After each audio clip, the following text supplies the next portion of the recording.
Ruin of the Reckless is a roguelike action game that's played super fast. You need to have quick reflexes to dodge enemies and a good handle on how to use a controller. This game is hard. I'm playing on super baby easy mode and it's hard. I finally made it to the first boss and that didn't go well.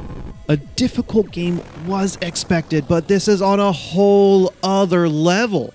They did give me baby mode after a few deaths, and I'm glad, or else I don't think I could play this game. You're ascending a tower where you need to clear each floor. There is quite a few different boots, weapons, spells, orbs, and trinkets to find. Levels will sometimes have orbs floating around, and monsters drop gold and equipment. You'll actually be getting quite a few drops in each level. It's not stated directly in the game, but equipping a cursed item will not let you remove it unless you get a scroll to remove the curse. Side note, before I go any further, there are cards you can equip in the main lobby to alter your play. This is how I equipped easy mode. The orbs give you various power-ups.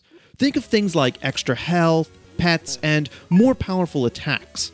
You have to be very careful when fighting because you can destroy the orbs. On one hand, this is useful to defeat enemies by knocking it into them as a ranged attack. But on the other hand, you might accidentally destroy the orb you really wanted. I like the idea, but I think the outcome was usually unfavorable for me. You can only equip so many orbs at a time, and they take a few moments to equip. You'll really want to clear out the area first, so that expands the risk you might accidentally destroy the orb. You can keep track of everything in the HUD, and as you level, you'll gain more slots for the orbs. The gold is used at a merchant between some floors. Once you reach the first merchant, you can always start there again. It's really nice, because starting with a few items and orbs makes restarting just a little bit easier. It gets you back into the action fast. Don't expect to start at any merchants after though. The game isn't really giving out more free handouts. I can't keep track of all the items in my head. There are so many. And there's no way to currently see what you have equipped except by these little icons.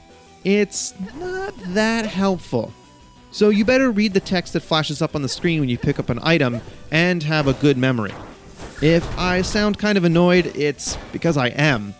I really wish there was an encyclopedia to keep track of all the items I picked up. You'll gravitate towards your favorites, so you'll know, and you don't really need to know which items you've picked up. I mean, you're using them. There is a potion of unlearning which removes an orb, so it would be nice to know what I have equipped. I don't particularly enjoy the surprise of picking up an item each time, but for some that'll be okay. The rapier is my favorite weapon because it adds so much mobility. Trust me, you're going to need to move around as much as possible. So even with your dodge, you still need a ton of mobility. My best tactic so far has been to try and acquire pets and use the rapier to move through groups of enemies as fast as possible. I am a huge fan of pets though, and these ones in the game are very helpful. You do not get a lot of invincibility frames after getting hit, so you will need to keep moving. It's really all about that. I'm stressing it a lot, I think. If you pause for a second around a lot of enemies, it might be the end of your run. My pet opinion of Ruin of the Reckless is that it has a lot to like, but it is a little rough in some areas. You'll need to look past that, and should, to see how tight the controls are and how interesting the world is. Yeah, it's a hard game, and I got defeated quite a bit, but I picked myself right back up and gave it another go. If you decide to pick this up, you've been warned. Hey, thanks for watching the video, and if you liked it, hit the subscribe button. It helps out the channel. Thanks.